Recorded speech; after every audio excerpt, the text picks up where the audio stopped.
My brothers and sisters in Christ, this Sunday we have some very strong and strange words from Jesus.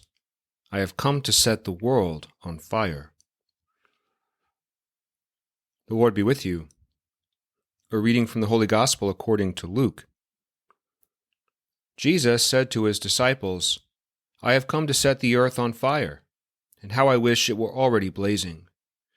There is a baptism with which I must be baptized, and how great is my anguish until it is accomplished. Do you think that I have come to establish peace on the earth? No, I tell you, but rather division. From now on, a household of 5 will be divided, 3 against 2 and 2 against 3. A father will be divided against his son, and a son against his father, a mother against her daughter, and a daughter against her mother, a mother-in-law against her daughter-in-law, and a daughter-in-law against her mother-in-law. The Gospel of the Lord.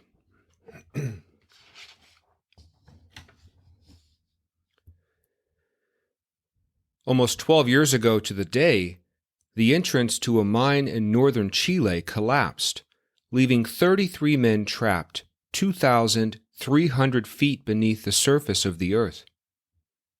Suddenly they were enveloped in darkness, a darkness that would prevail for 69 days. News of their situation went viral as they became known as Los 33, the 33. An international team of doctors, scientists, and engineers worked around the clock to save them, and miraculously, they did. When the 33 were being extracted out of the earth, one of the primary threats to their health was light. Although light is necessary for survival, if we are deprived of it long enough, as those miners in Chile were, then instant exposure to it can feel like fire.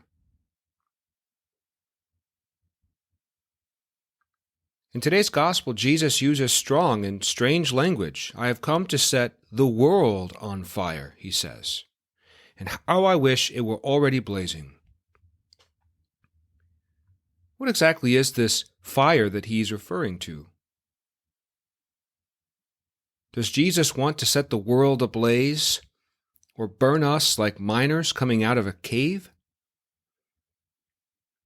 Of course not. But there is something which he came to burn away, the darkness, the sin that separates us from God. This is why he describes God's love as a fire. When God is with us, his love for us burns like a fire, purifying our lives. If you are in a good place spiritually, then that love feels like a fire in the best sense of the word. God's love warms you and illumines your path. As the psalmist says, your word is a lamp for my path and a light for my steps. God's love can also fill your heart with fiery passion, as the prophet Jeremiah reminds us. Your word is like a fire in my bones, he says. Woe to me if I do not preach it. We see this divine fire at work in the lives of all the saints who put God first in their lives. But if you are not in a good place spiritually, then that same divine fire can feel painful as it purifies. For example, the first day of sobriety can feel like fire to an addict. God is burning away an addiction. Telling the truth can feel like fire to someone caught in a lie. God is burning away dishonesty. Forgiving a deep-seated wound can feel like fire to someone who's been nursing a grudge. God is burning away anger. Or an act of humility can feel like fire to our ego. Honesty, self-control, forgiveness, and humility. These are all good things. They're necessary for spiritual growth and healthy relationships. They're the fruit of God's Spirit working in our lives. But in order for these virtues to grow, God must melt away our pride, and that is hard, that burns.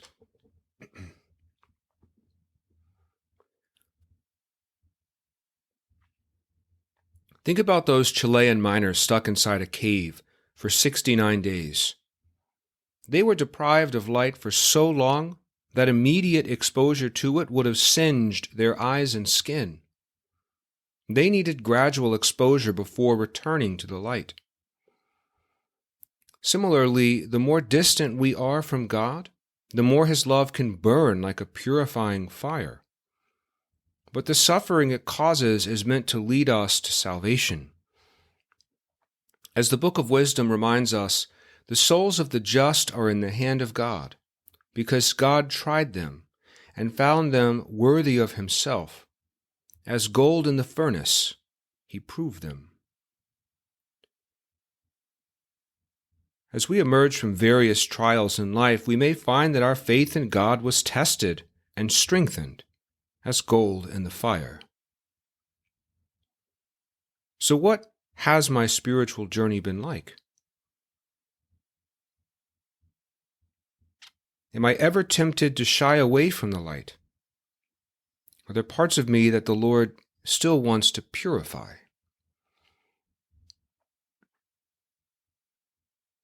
Let us rid ourselves of every burden and sin that clings to us, the letter to the Hebrews says, and persevere in running the race that lies before us, while keeping our eyes fixed on Jesus, who came to set the world on fire with God's salvific love.